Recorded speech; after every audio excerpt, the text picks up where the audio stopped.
Hello বন্ধুরা, আমি রাকেশ আর তোমরা হচ্ছে আমার সঙ্গে টিউটোরিয়াল দিগন্তে।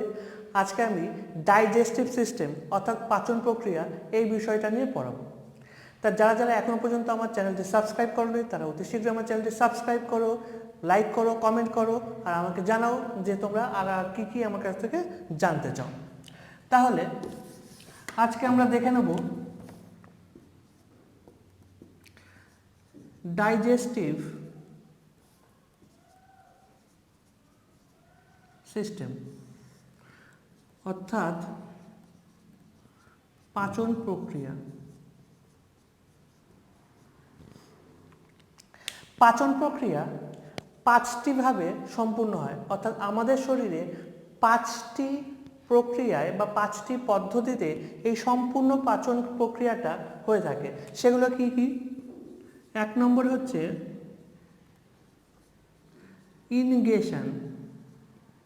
ইনগেশন অর্থাৎ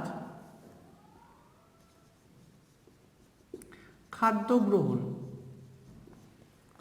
দুই নম্বর ডাইজেশন অর্থাৎ পাচন।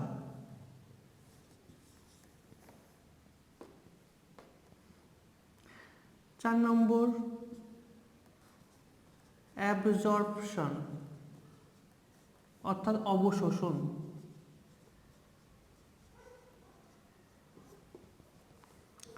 চার নম্বর অ্যাসিমিলেশন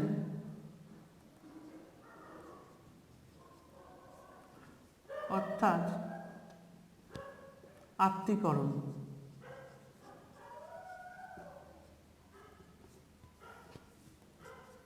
পাঁচ নম্বর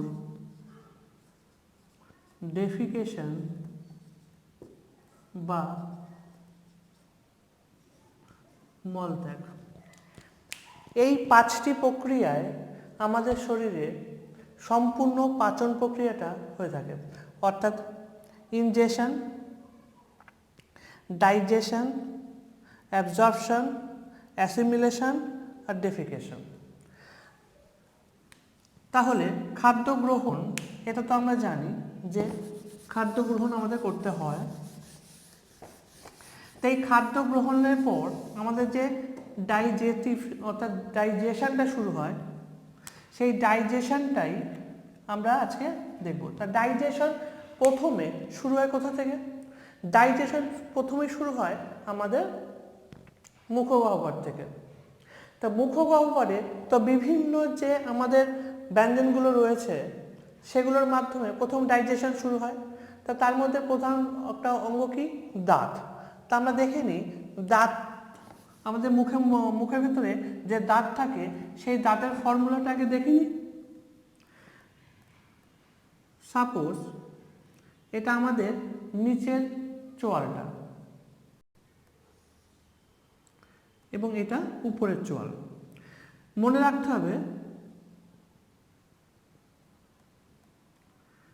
যে এটা দুটো ভাগে ভাগ করা হয়, অর্থাৎ উপর নিচের এই চোয়ালকে সমানভাবে দুটো ভাগে ভাগ করা হয়।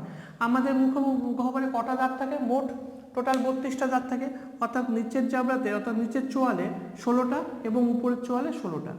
তাই এই এক একটাকে সমান ভাগে ভাগ করলে এক একটা পাশে কটা করে থাকে? 8টা। এই পাশে 8টা, এ পাশে 8টা, এ পাশে 8টা, এ পাশে 8টা। তা কীভাবে থাকে এই দাঁতগুলো, অর্থাৎ কোন ফর্মুলায় দাঁতগুলো থাকে? তা আমাদের দাঁতের যে শ্রেণীবিভাগ, তা আমাদের দাঁতের শ্রেণীবিভাগকেও 4টে ভাগে ভাগ করা হয়, অর্থাৎ দাঁতের যে টাইপ আছে এটা 4 টাইপস। কি কি? প্রথমে, আর সেটা কোন ফর্মুলায় থাকে অর্থাৎ কিভাবে থাকে, কটা সংখ্যায় থাকে সেটা আমি দেখাবো। তা এ পাশে যে সিস্টেমে থাকবে এ পাশেও সে সিস্টেমে থাকবে, এ পাশে যে সিস্টেমে থাকবে এ পাশেও সে সিস্টেমে থাকবে। তাহলে আমাদের একটা দেখে নিলেই হবে। প্রথমে যে সামনের দাঁতগুলো থাকে সেগুলোকে বলা হয় ইনসিজার। অর্থাৎ যদি এখন আমার হাতে এখন একটা গাজর দিয়ে দেওয়া হয়, তাহলে সেই গাজরটাকে আমি প্রথমে কি করব? নিশ্চয়ই একবারে মুখে ঢুকিয়ে সেটাকে চাবাতে পারবো না, প্রথমে আগে একটা ছোট টুকরো কেটে নেব। এই যে কাটার জন্য যে দাঁতগুলো হচ্ছে লাগে সেটাকে কি বলা হয়? ইনসিজার। তাহলে ইনসিজার এ পাশে দুটো থাকবে, এ পাশে দুটো থাকবে। তাহলে এই যে দুটো ইনসিজার, তাহলে ইনসিজারের ফর্মুলা কত? 2। দুটো থাকবে। এরপরে ইনসিজারের পরে আমাদের যদি আমরা মুখে খেয়াল করি তাহলে আমরা দেখব যে এই যে প্রথম চারটে দাঁতের কথা, অর্থাৎ ইনসিজার এপাশে দুটো এপাশে দুটো, এই যে চারটে দাঁতের পরে একটা করে দাঁত থাকে, সে দাঁতটা একটু ছুচালো হয়। অর্থাৎ যদি একটা শক্ত রুটি আমার হাতে দিয়ে দেওয়া হয় তাহলে প্রথমে সেই রুটিটাকে একটু টেনে ছেঁড়ার চেষ্টা করব। তাই এই যে টেনে ছেঁড়ার জন্য যে দাঁতটার প্রয়োজন হয় সেই দাঁতটাকে বলা হয় ক্যানাইন। ক্যানাইন। তাহলে এ পাশে একটা একটা ছুচুলো দাঁত থাকবে, সেটা হবে ক্যানাইন।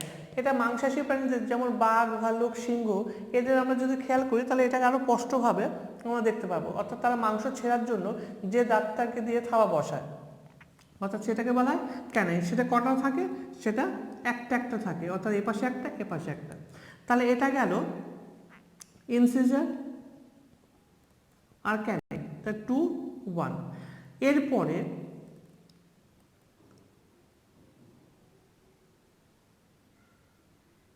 দুটো দাঁত থাকবে, যে দুটো দাঁত, অর্থাৎ যদি কোনো শক্ত জিনিস, কোনো বাদামকে আমি মুখে দিই, তা বাদামটাকে তো একবারে প্রথমে পেশাই হবে না, বাদামটা প্রথমে ছোটো ছোটো টুকরোতে ভাঙা হবে। তাই এই ছোটো ছোটো টুকরোতে ভাঙার জন্য যে দুটো দাঁত থাকে আমাদের, সেই দুটো দাঁতকে বলা হয় মোলার, প্রিমোলার। দুটো দাঁতকে বলা হয় প্রিমোলার। এটাও দুটো থাকে, প্রিমোলার। আর এই প্রিমোলারের পরে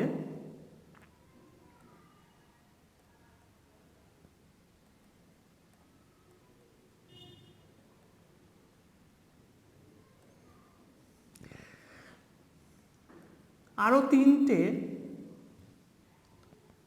দাঁত থাকে, যে দাঁতগুলো কি করে পেশাইয়ের কাজে লাগে, পেশাই করার জন্য। অর্থাৎ যে বাদামটাকে আমরা ছোটো ছোটো টুকরোতে ভাঙলাম প্রিমোলার দিয়ে, সেই টুকরোগুলোকে এবার যদি পেশাই করার প্রয়োজন পড়ে তাহলে সেটা করবে কে? সেটা করবে মোলার। তাহলে এটা কত থাকবে? তিনটে। তাহলে আমাদের দাঁতের ফর্মুলা হয়ে গেল 2, 1, 2, 3, অর্থাৎ 2, 1, 2, 3। তাহলে এই ফর্মুলায় আমাদের দাঁত থাকবে, এপাশেও থাকবে, তাই উপরে এপাশেও থাকবে, এপাশেও থাকবে। অর্থাৎ এই 8টা 8টা করে, নিচে চোয়ালে 16টা এবং উপরে চোয়ালে 16টা। তা এই হচ্ছে দাঁতের ফর্মুলা। এবং এই দাঁত দিয়ে সবার প্রথম শুরু হবে আমাদের ডাইজেস্টিভ সিস্টেমের প্রথম শুরুটা। তাহলে দাঁত দিয়ে আমাদের খাবারগুলোকে যখন ছোট ছোট টুকরোতে ভেঙে নেওয়া হয়, অর্থাৎ ভাঙার পরে যে কাজটা এবার শুরু হয়, এই কাজটা কে করবে? এই কাজটা করবে, তারপরের যে কাজটা, সেই কাজটা কার দ্বারা হবে?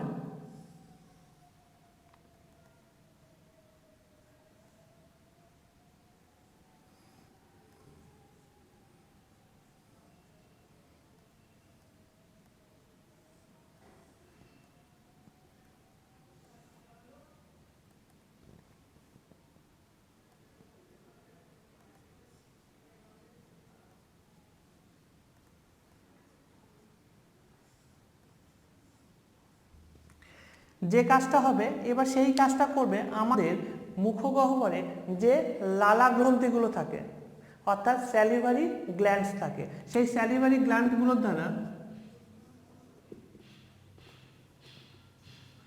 স্যালিভারি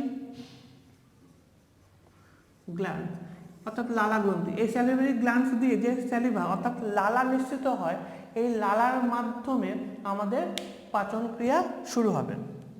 তাহলে আমরা দেখে নিই যে এই লালা গ্রন্থিগুলো ক প্রকারের হয়, কী কী এবং তারা কীভাবে কাজ করে।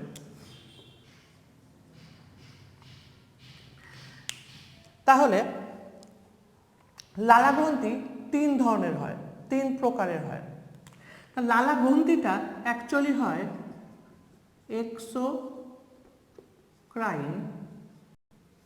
এক্সোক্রাইন প্রকৃতির, অর্থাৎ বহিঃক্ষরা গ্রন্থি। অর্থাৎ যারা অন্তঃক্ষরা এবং বহিঃক্ষরা বলতে কি বোঝায়? এন্ডোক্রাইন অর্থাৎ অন্তঃক্ষরা, তা এন্ডোক্রাইন এবং এক্সোক্রাইন এই দুটোর মধ্যে পার্থক্য কি?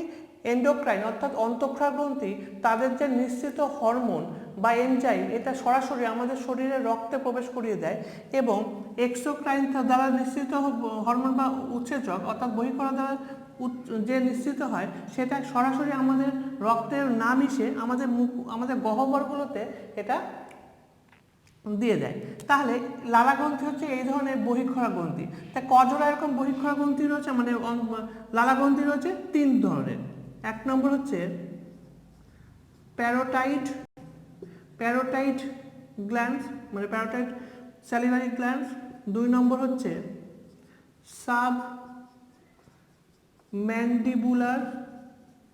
সাবম্যান্ডিবুলার গ্ল্যান্ডস এবং 3 নম্বর হচ্ছে সাবলিঙ্গুয়াল গ্ল্যান্ডস। তাহলে এই 3 ধরনের লালা গ্রন্থি আছে। দেখে নিই এই 3 ধরনের লালা গ্রন্থি কোথায় কোথায় থাকে। প্যারাটাইড লালা গ্রন্থি হচ্ছে আমাদের মুখগহ্বরের সবচেয়ে বড় লালা গ্রন্থি, যেটা এই কানের নিচের দিকে আমাদের, অর্থাৎ এই অংশে থাকে, অর্থাৎ গালের নিচে থাকে, ঠিক এই অংশে থাকে। দাঁতের চল যেখানে শেষ তার উপরে এবং হচ্ছে কানের নিচে। তাই এটাই হচ্ছে সবচেয়ে বড় লালা গ্রন্থি। তাই এই লালা গ্রন্থি, এই যে লালা গ্রন্থিটা রয়েছে, এই লালা গ্রন্থিগুলো থেকে কি কি নিঃসৃত হয় সেগুলোও দেখবো। আগে দেখে নিই 3টে লালা গ্রন্থির অবস্থান। এরপরে আমরা দেখবো সাবম্যান্ডিবুলার, অর্থাৎ প্যারাটাইড লালা গ্রন্থির থেকে আরেকটু ছোট, সেটা হবে সাবম্যান্ডিবুলার, আর সেটা হবে আমাদের চোয়ালের নিচে থাকবে, এখানে অবস্থিত করবে। অর্থাৎ এই যে প্যারাটাইড স্যালিভারি গ্ল্যান্ড রয়েছে তার থেকে নিচে, এটা একটু ছোট হয়। এবং সাবলিঙ্গুয়াল সেটা আমাদের জিহ্বার নিচে এবং সাবম্যান্ডিবুলারের সামনে থাকে। তাহলে এই 3 জোড়া লালা গ্রন্থি আমাদের শরীরে থাকে। এবার এর থেকে যে লালাগুলো নিঃসৃত হয় বা স্যালিভাগুলো নিঃসৃত হয়, সেই স্যালিভার মধ্যে কি কি থাকে আমরা দেখে নেব। তা স্যালিভা বা লালাতে, তার আগে দেখে নিই কতটা পরিমাণ লালা দৈনিক আমাদের শরীরে নিঃসৃত হয় বা মুখগহ্বরে নিঃসৃত হয়। দৈনিক প্রায় 1.5 লিটার, মানে 1.5 লিটার লালা নিঃসৃত হয়। অর্থাৎ দৈনিক 1.5 লিটার করে লালা নিঃসৃত হয়। এবং এই লালায় কি কি থাকে? এই লালায় মিনারেল সল্ট থাকে কিছু, যেমন সোডিয়াম, পটাশিয়াম, ক্লোরিন এবং বাইকার্বনেট।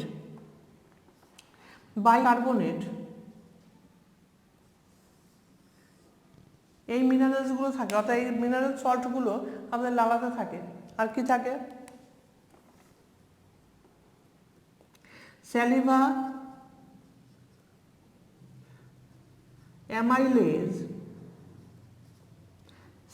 অ্যামাইলেজ বা টায়ালিন নামক উৎসেচক থাকে। এই অ্যামাইলেজ বা টায়ালিন কি করে? আমাদের খাদ্য, যে আমরা প্রথমে যে খাদ্যটা খাই, অর্থাৎ যে খাদ্যটা গ্রহণ করি, ওই খাদ্যের মধ্যে যে শর্করা জাতীয় খাদ্য থাকে, এই শর্করা জাতীয় খাদ্যের যে স্টার্চ, এই যে স্টার্চ অংশটা, এই স্টার্চ অংশটাকে মল্টোজে পরিণত করে। সেটা কে করে? সেটা করে হচ্ছে অ্যামাইলেজ বা টায়ালিন। অর্থাৎ লালা গ্রন্থিতে যে অ্যামাইলেজ বা টায়ালিন নামক উৎসেচকটা থাকে, সেটা আমাদের শর্করা জাতীয় খাদ্যের মধ্যে যে স্টার্চ থাকে, সেই স্টার্চটাকে কী করে? মল্টোজে পরিণত করে। এবং এর ভেতরে অর্থাৎ ওই লালাতেই লাইসোজোম